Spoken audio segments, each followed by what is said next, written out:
C'est une vidéo spéciale puisque je vais vous parler d'un challenge et ce challenge c'est le Cold Winter Challenge. Le challenge a été repris cette année par Margot de la chaîne Margot Liseuse et par Moody de la chaîne Moody Take a Book. Tous les liens sont ici et je vous les mettrai aussi dans la barre d'infos juste en bas ainsi que le groupe Facebook où toutes les informations sont aussi reprises. Mais qu'est-ce que le Cold Winter Challenge? Eh bien en fait c'est l'hiver froid challenge. Oui, je sais, en français, ça donne pas du tout la même chose. C'est même un peu ringard, hein. Pour parler plus clairement, c'est un challenge de lecture, c'est-à-dire que vous allez devoir lire un certain nombre de livres pendant 2 mois. Il se déroule du 1er décembre au 31 janvier et donc ça commence aujourd'hui. Même si le challenge débute aujourd'hui, il n'est pas trop tard pour le démarrer, alors allez-y, je vous le recommande. Vous avez le choix entre 2 thèmes de lecture. D'un côté, vous avez le thème Noël, de l'autre, vous avez le thème montagne enneigée. Pour que le challenge soit réussi, il faut que vous lisiez au moins 2 livres dans chaque thème. Soit vous prenez le thème Noël et vous lisez au moins 2 livres pendant ces 2 mois sur le thème Noël, soit vous choisissez le thème montagne enneigée et là, pareil, vous choisissez et vous lisez au moins 2 livres pendant ces 2 mois. Vous pouvez aussi choisir les 2 thèmes et alors vous lisez au minimum 4 livres. Après, libre à vous d'en choisir beaucoup plus, c'est vraiment comme vous voulez. Il faut évidemment définir les livres que vous allez lire avant et s'y tenir pour pouvoir réussir le challenge. Pour ma part, je n'ai pas mis la barre trop haute puisque j'ai choisi 4 livres dans le thème montagne enneigée. Premier livre que j'ai mis dans ma palle, c'est Little Women de Louisa May Alcott. Oui, je vous avais déjà parlé de ce livre dans une vidéo précédente que je mettrai juste ici et je n'avais pas encore eu le temps de le lire. Je me suis dit c'est l'occasion et surtout il me faut vraiment un challenge pour le lire parce qu'il est en anglais. Et c'est écrit tout petit. Little Women, c'est les 4 filles du Docteur March en français. Pour les gens qui ne connaîtraient pas l'histoire, c'est possible. Je vais vous faire un petit résumé, mais je vous préviens, ça va paraître très gnangnan. On va suivre l'histoire de 4 sœurs pendant un an. Ces 4 sœurs, ce sont Meg, Jo, Bess et Amy.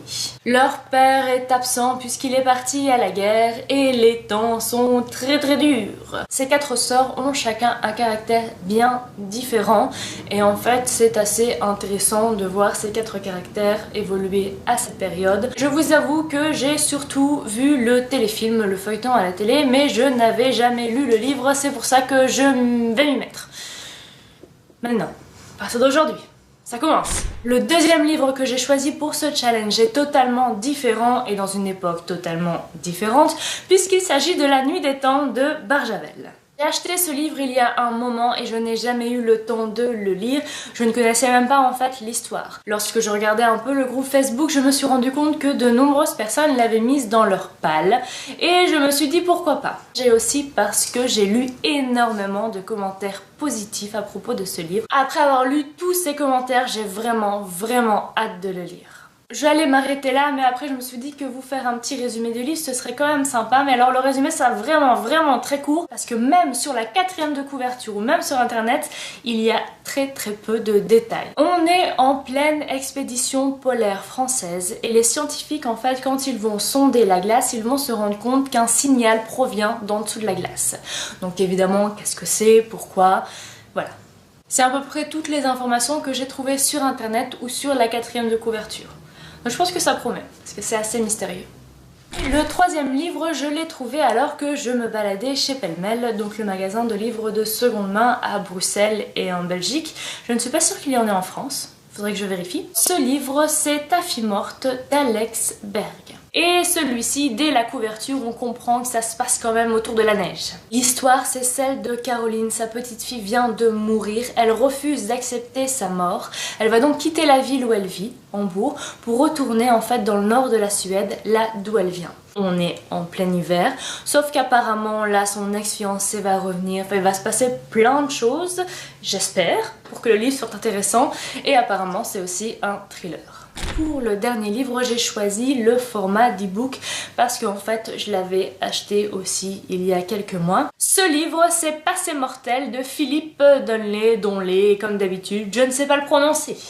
On va suivre la traque de Donovan Nash qui à un moment va se retrouver en Alaska. C'est là que je me suis dit ça va sûrement être dans le froid. C'est le cofondateur d'une société, EcoWash, qui est une société de recherche scientifique pour l'écologie apparemment. Il va être traqué parce qu'il est accusé d'une série de meurtres atroces qui évidemment soulèvent l'indignation générale et internationale. Dans le résumé, on sait déjà que ce n'est pas lui le meurtrier, sauf qu'il est quand même traqué par le FBI, par des hommes peut-être un peu bizarres et par sa propre société. Et apparemment dans sa traque, il va aussi empêcher le pire crime écologique de l'histoire.